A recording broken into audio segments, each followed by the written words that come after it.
Bonjour, voici Louis de Vuade, comte de Frontenac et de Paluau. Il naît en 1622 dans un village de France.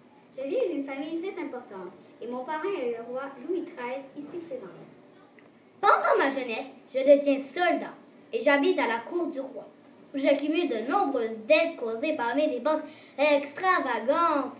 Et je marie secrètement Anne de la Grange, Une des plus belles et des plus riches femmes de France. J'ai choisi de faire construire des forts français à l'ouest du territoire en Ontario dans le but de faire des affaires avec les Amérindiens, ce qui ralentit le commerce. Je laisse la colonie toute seule et en grand danger. En 1672, je suis nommé gouverneur de la Nouvelle-France, responsable de la défense et de la sécurité de la colonie. Et je quitte mon pays en direction de Québec. Pendant mon séjour de 10 ans, je suis souvent en conflit avec le gouverneur de Montréal. Plusieurs familles importantes et religieuses critiquent beaucoup mes décisions. Insatisfait de mon travail, Robert Colbert me force à revenir en France et lui trouve un remplaçant à Québec.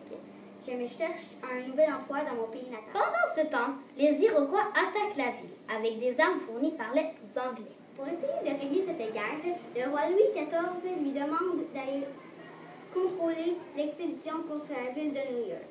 Le centre d'approvisionnement en munitions se trouve là-bas, en Nouvelle-Angleterre. Le 16 octobre 1690, la flotte du vaisseau de Sir William Phips arrive à Québec pour attaquer la ville.